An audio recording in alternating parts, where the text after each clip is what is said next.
The trauma pager rang just as Dr. Vivian Prescott was already feeling exhausted.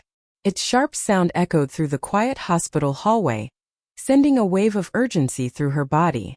She looked up at the clock on the wall, feeling a small tight knot in her chest.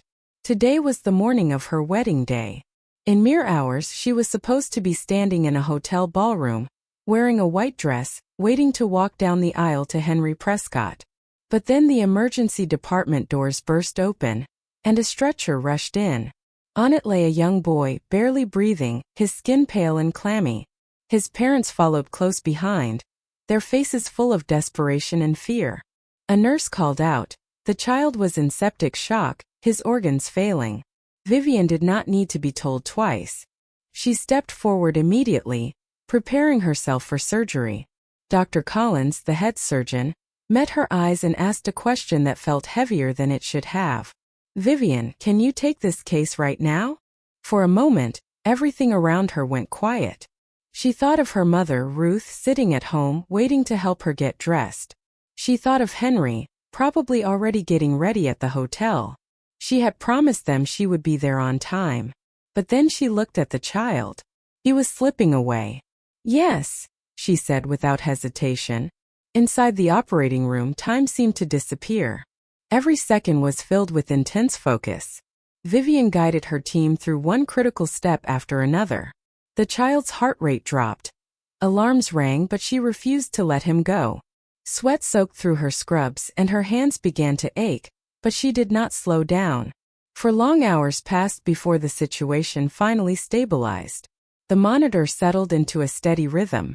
The child was still alive, not safe yet, but alive. Vivian leaned back for a moment, feeling the weight of what she had just done. She had saved a life, but the relief was short-lived. Her phone was vibrating in her locker. Dozens of missed calls, all from Henry. Her wedding had started without her. Vivian pulled off her gloves and hurried to change into the simple dress she had left at the hospital. She did not have time for makeup or flowers. She tied her hair back and ran to the parking garage. As she drove toward the hotel, her heart was racing. She kept telling herself that Henry loved her. He would understand. He had to. She had no idea that by the time she arrived, her life would already be torn apart. Vivian reached the Grand Crest Hotel with her heart pounding in her ears. The building glowed with soft golden lights, and guests were gathered outside, smiling and laughing as if nothing in the world was wrong. For a brief moment, she felt a rush of relief. The wedding was still happening. She had not missed everything. She stepped out of her car, holding the edges of her simple white dress. Before she could take more than 2 steps forward, a group of people moved in front of her. They stood shoulder to shoulder, blocking the entrance. It was the Prescott family. Aunts, uncles, cousins, and even distant relatives she barely recognized. All of them stared at her as if she did not belong there. At the front stood Margaret Prescott, Henry's mother. Her arms were crossed tightly, her lips pressed into a thin, cold line. "So you finally decided to show up," Margaret said loudly.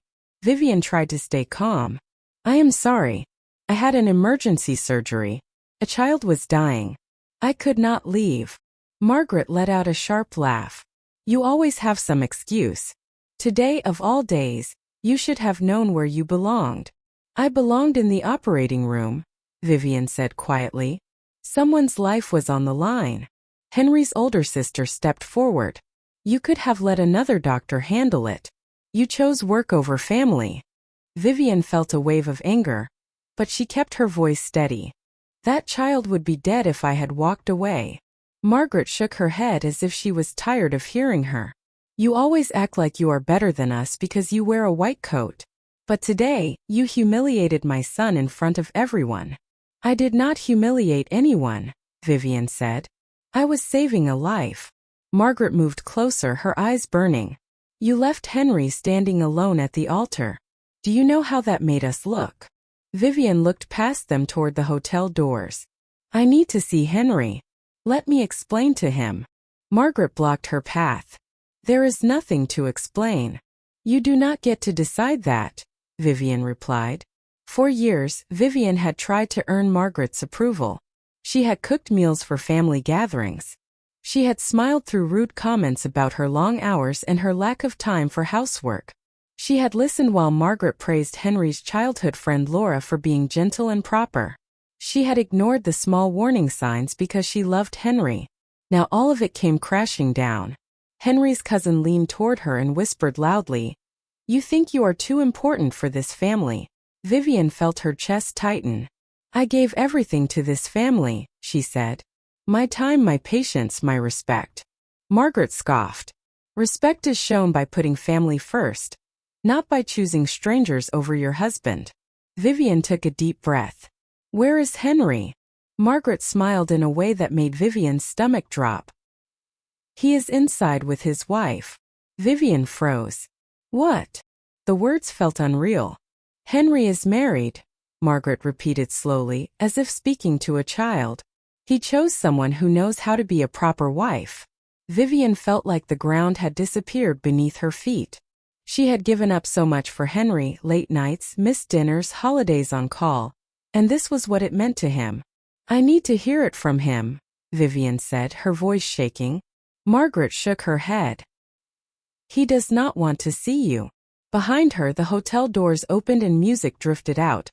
Laughter, applause, a microphone tapping. Her wedding was happening without her. And then a low, powerful engine sound cut through the air behind them. The sound grew louder and deeper as a long black Rolls-Royce pulled up behind the crowd. Its polished surface reflected the hotel lights and the stunned faces of everyone standing there. The car door opened slowly. A tall man stepped out wearing a dark tailored suit. His face showed exhaustion, but also a quiet authority that made people instinctively straighten. Two men followed behind him, along with a young assistant. Everyone in the city knew him. Charles Whitman. Before anyone could speak, he walked directly toward Vivian. His eyes locked onto hers as if nothing else existed around them. "Dr. Prescott," he said, "I have been looking for you." Vivian recognized him as the man she had seen pacing the hospital hallway earlier that morning while she was in surgery. "Thank you," he continued, his voice thick with emotion. "Thank you for saving my son. If you had not been there today, he would not be alive." He bowed his head to her. A wave of shock rippled through the Prescott family. Margaret's face turned pale. Henry's relatives stared at Vivian with wide eyes. Charles turned toward the crowd, blocking her way. "A moment ago," he said calmly, "who was telling this woman to leave?" No one answered. Margaret forced a smile that did not reach her eyes. "This is a misunderstanding. Vivian is family." Charles looked at her coldly. "Family does not humiliate someone who just saved a child's life." Vivian felt her heart pounding. Everything that had happened moments before felt suddenly exposed. Charles turned back to her. "Dr. Prescott, would you please come with me for a moment? You look like you need space." Before Vivian could reply, Margaret stepped forward. "Vivian, my dear, we should talk." Vivian did not even look at her. She walked toward the Rolls-Royce. As she passed by the Prescott family, she could feel their eyes on her. Just minutes ago, they had treated her like she was worthless. Now they were afraid. Inside the car, Vivian let out a shaky breath. Her phone buzzed. "Henry." She stared at the screen for a moment before answering. "Vivian, where are you?" Henry asked. "My mother says you made a scene." "A scene," she repeated. "I arrived from surgery and your family blocked me from entering my own wedding." Henry sighed. "You know how my mother is." She panicked. "This thing with Laura. It was just to calm her down." "Did you say the vows?" Vivian asked quietly. There was a pause. "Yes." "Then you replaced me," Vivian said. Henry's voice dropped. "I did not mean it like that." Vivian closed her eyes. "You stood at an altar with another woman while I was saving a child's life." Silence. That told her everything. Charles watched her with concern. Vivian ended the call. She was no longer confused. She was done. The car moved away from the hotel slowly. Through the tinted glass, Vivian could still see the Prescott family standing in a tight group on the sidewalk. Margaret was speaking rapidly to someone, but no one looked confident anymore. Charles Whitman sat across from her in the quiet luxury of the back seat. "Dr. Prescott, he said gently. I am sorry you had to go through that. Vivian nodded. I did not even get the chance to walk inside. You should not have been treated that way, Charles replied. You were saving my son while they were judging you. Her phone buzzed again. Henry. She did not answer. Charles leaned back slightly. I do not want to interfere in your personal life, but I want you to know something. When I saw how they spoke to you outside that hotel, I could not stay silent. Vivian looked at him. Thank you. They drove in silence for a few moments before Charles spoke again. Where would you like to go? To my mother, Vivian said. I need to get to her before they do. Charles nodded. I will have someone make sure no one bothers you. Vivian felt a strange mix of gratitude and sadness. A stranger had just done what her own fiancé had not. Her phone rang again. Henry. She answered. Vivian, please come back, Henry said. My mother is out of control. This whole thing went too far. Did you try to stop her? Vivian asked. I was trying to keep things calm. No, you were hiding, she said. Henry's voice cracked. I love you. Then you should have been waiting for me at the hospital, Vivian replied. She hung up. Charles watched her with quiet respect. You chose yourself, he said. Vivian nodded. I have to. The Rolls-Royce turned toward her mother's neighborhood. For the first time that day, Vivian was no longer running toward a man who would not stand for her. She was going home. When Vivian arrived at her mother Ruth's small house, she felt like she had crossed into a different world. The street was quiet. The air smelled like fresh grass instead of perfume and hotel carpets. Ruth opened the door the moment Vivian stepped out of the car. My girl, Ruth said, pulling her into a tight hug. You look exhausted. Vivian finally let herself breathe. Later that evening, Henry called again. This time she answered on speaker so Ruth could hear. Vivian, please, Henry said, his voice desperate. I never wanted things to turn out this way. My mother lost control. Ruth looked at the phone calmly. Did you stand at the altar with another woman? There was a pause. Yes. Then you have already answered every question, Ruth said. Henry turned back to Vivian. We can still fix this. Laura's gone. The ceremony was not even legal. Vivian shook her head. That does not matter. You failed the only test that mattered. What test? Henry asked. The test of whether you would stand beside me when things got hard, Vivian replied. You chose to stand with your mother instead. Henry was silent. I was saving a child's life, Vivian continued. And you were saving your comfort. She ended the call. Ruth took her hand. You did the right thing. Vivian nodded. I know. For the first time since the nightmare began, she felt something settle inside her. Peace. The Prescott family did not forgive or forget. A week after the failed wedding, Vivian was called into a formal review at the hospital. The tone of the email alone made her heart sink. A complaint had been filed against her. She sat across from a panel of administrators and doctors, including Dr. Collins. Her file was open on the table. Dr. Prescott, one of the administrators, began. The Prescott family has accused you of abandoning your professional duties for personal gain and using a patient case to gain favor with a wealthy donor. Vivian felt anger but also fear. Her career was everything she had built. That is not true, she said calmly. Every minute of the surgery was recorded. My entire team was present. Dr. Collins nodded. We are reviewing the documentation. Later that day, Charles Whitman arrived at the hospital.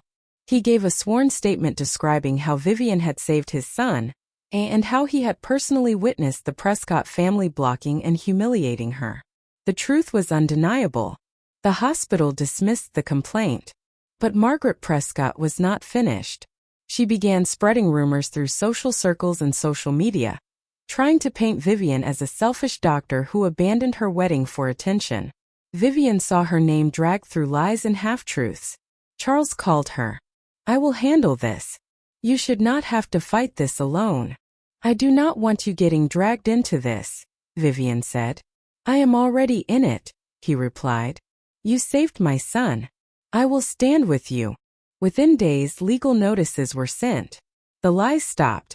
Vivian's name was cleared. At work, her colleagues rallied around her. Patients thanked her. The board offered her a leadership role on a trauma research team. The Prescott family lost more than a wedding. "This man listens," she said. Charles did not interrupt. He did not try to fix everything. He simply stayed. Vivian noticed how different that felt. One afternoon, Charles said something simple but powerful. "I do not want to change who you are. I only want to be someone you do not have to be afraid around." Vivian felt something shift inside her. For the first time, love did not feel like a test. It felt like rest. Henry Prescott did not recover from what happened. The wedding scandal followed him everywhere. People whispered when he walked into a room. The family name that once carried pride now carried shame. Margaret tried to explain it away, but no one believed her anymore. Henry stopped showing up to social events. The woman his mother had pushed him to marry left within weeks. Without Vivian in his life, everything began to fall apart. Vivian, on the other hand, kept moving forward. Her work on the trauma research team gained attention. She was invited to speak at medical conferences. Patients requested her by name. The same city that once watched her get humiliated now respected her.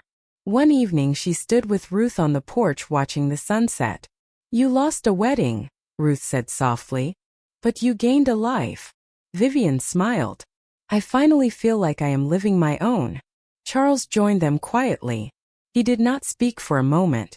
"I never thought gratitude would bring me into someone's life this way," he said. "But I am grateful every day that I met you." Vivian looked at him. This time she was not afraid of what she felt. She had learned something important. People who love you do not replace you. They wait. If this story taught you anything, let it be this. Never abandon your values to be accepted. Never shrink yourself to keep someone who does not stand for you. And never forget that the right people will see your worth even when others try to bury it. If you have ever been betrayed when you least expected it, share your story in the comments. And if this story gave you strength, please like and share it so someone else can find their way back to themselves.